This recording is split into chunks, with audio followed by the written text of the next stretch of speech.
আসসালামু আলাইকুম, welcome back to my channel Fauzia's mom. আমি ফাউজিয়াস মম আজকে আবারও আপনাদের সামনে হাজির হয়ে গিয়েছি আরেকটা নতুন রেসিপি নিয়ে। আর সেটা হচ্ছে এঁচড় চিংড়ি। নতুন বলতে হয়তো আপনারা অনেকেই খেয়েছেন, আবার অনেকে খাননি। আর এটা হচ্ছে এঁচড় চিংড়ি। এঁচড় চিংড়ি বলতে আসলে কাঁচা কাঁঠাল, যে সেই কাঁচা কাঁঠাল আমি চিংড়ি মাছ দিয়ে রান্না করেছি, আর সেটার রেসিপিটা আমি পুরো প্রস্তুত প্রণালী দেখিয়ে দিচ্ছি।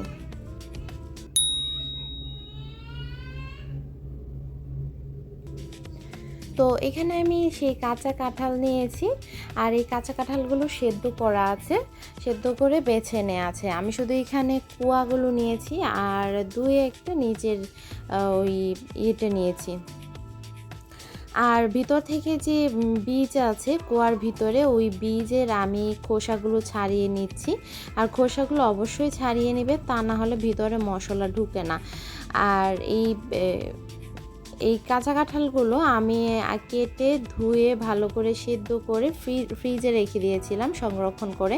তো সেটাই আজকে রান্না করছি। তো আমি এখানে একটা মশলা তৈরি করে নিয়েছি প্রথমে। তার জন্য এখানে ধনিয়া নিয়েছি আস্ত, আর নিয়েছি জিরা, আস্ত জিরা। ধনিয়া নিয়েছি 1 টেবিল চামচ, আর জিরা নিয়েছি 1/2 টেবিল চামচ, আর এখানে 1/2 টেবিল চামচ গোলমরিচ নিয়েছি। এবারে এগুলোকে, আর সাথে 2টো শুকনো মরিচ দিয়ে এইটার একটা পেস্ট তৈরি করব। আপনারা চাইলে এটা ভেজে তারপর পেস্ট করতে পারেন, আমি কাঁচাই পেস্ট করেছি।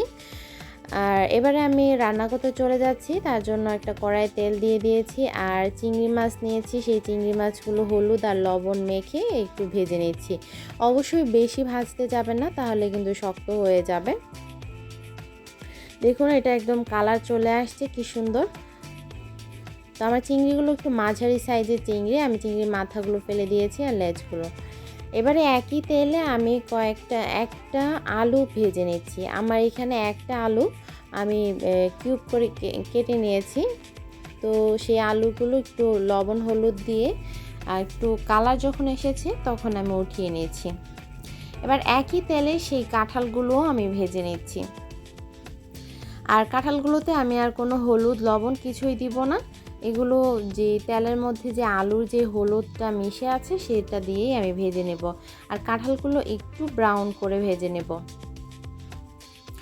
আর এগুলো ভেজে নিলে হবে কি, এটা টেস্টটা ভালো আসবে, প্লাস এটা গলবে না।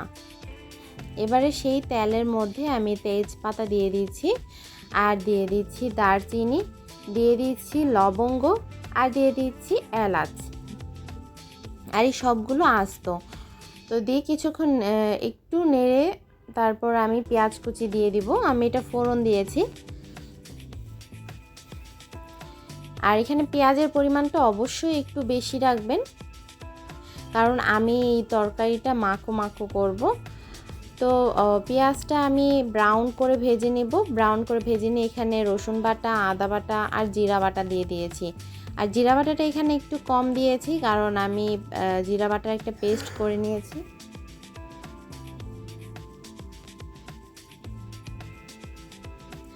এবার ওই কাঁচা মশলাগুলো একটু ভেজে নিয়ে এখানে হলুদ গুঁড়া দিয়ে দিয়েছি,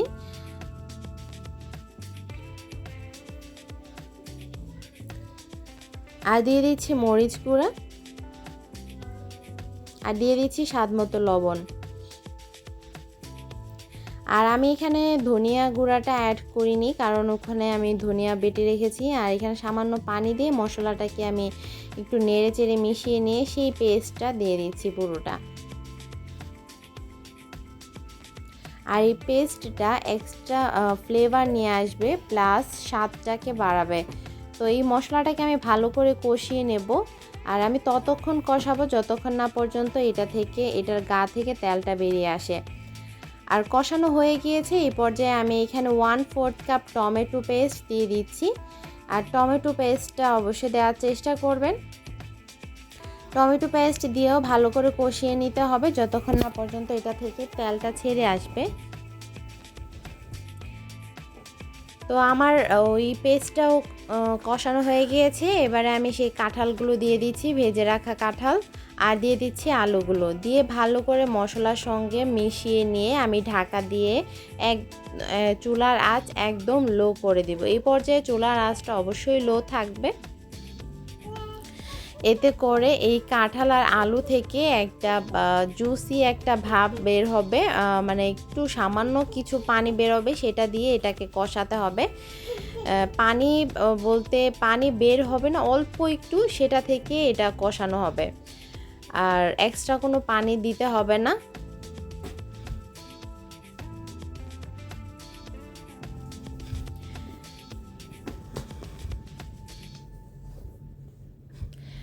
আর আমার এটা কষানো হয়ে গিয়েছে খুব ভালো করে। এবারে আমি এখানে যতটুকু পানি প্রয়োজন আমি দিচ্ছি। আমি এখানে পানির পরিমাণটা কম দিচ্ছি, কারণ আমি এটা মাখো মাখো রাখবো, আমি এখানে ঝোল রাখবো না, আর এটা ঝোল খেতে ভালো লাগবে না। দেখে কিন্তু মনে হচ্ছে চিকেন কারি, তাই না? আসলে কিন্তু এটা চিকেন কারি নয়, এটা আমি এঁচড় চিংড়ি রান্না করেছি। তো এবারে আমি মিশিয়ে নিয়ে ঢাকা দিয়ে দিয়েছি, আর ঢাকাটা উঠিয়ে নিয়ে কিছুক্ষণ পর আমি এটাকে আবার ভালো করে নাড়া দিয়ে মিশিয়ে নিচ্ছি। আর মিশিয়ে দিয়ে এখানে সেই যে ভেজে রেখেছিলাম চিংড়িগুলো, সেই চিংড়িগুলো দিয়ে দেব। আর চিংড়িগুলো দিয়ে আমি ভালো করে মিশিয়ে নিয়ে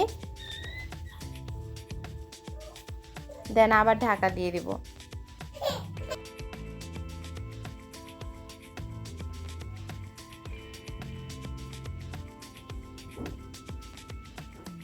তো এবার আবার আমি 5 থেকে 10 মিনিট পর ঢাকাটা উঠিয়ে নিয়েছি আর নেড়ে দিচ্ছি যেন নিচ থেকে লেগে না যায়। আমার এটা কিন্তু হয়ে গিয়েছে। এবারে আমি উপর থেকে কয়েকটা কাঁচামরিচ ছড়িয়ে দিয়েছি। এবারে আমি নামিয়ে নেব। দেখুন একদম মাখা মাখা হয়ে গিয়েছে। এবার আমি একটা সার্ভিং ডিশে নিয়ে নিচ্ছি। দেখুন কি চমৎকার হয়েছে দেখতে, আর খেতে জাস্ট দারুণ ছিল। আপনাদের যদি আমার এই রেসিপিটা ভালো লেগে থাকে প্লিজ লাইক কমেন্ট শেয়ার করতে ভুলবেন না।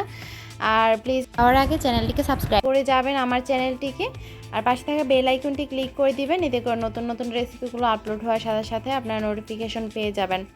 তো উপর থেকে আমি একটু ঘি দিয়ে দিচ্ছি, আর এই ঘিয়ের ফ্লেভারটা যা লাগে না খাওয়ার সময় জাস্ট অসাধারণ। এখানে রয়েছে চিংড়ি, আলু, এঁচড়, ঘি, তিনটে মিলে একদম জাস্ট জমে যায়। আপনারা এটা যে কোনো লুচি পরোটার সঙ্গে ইজিলি খেয়ে নিতে পারবেন, খেতে দারুণ লাগবে। আর গরম ভাতের সাথে তো আর বলাই লাগে না।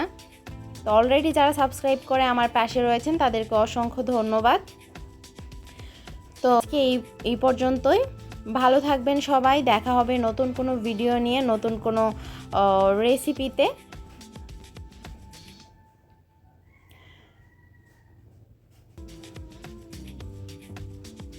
এই রেসিপিটা কিন্তু মাছ মাংসকেও ইজিলি হার মানিয়ে নেবে, এত মজার। একবার ট্রাই করে দেখতে পারেন আপনারা, দারুণ লাগে এটা খেতে।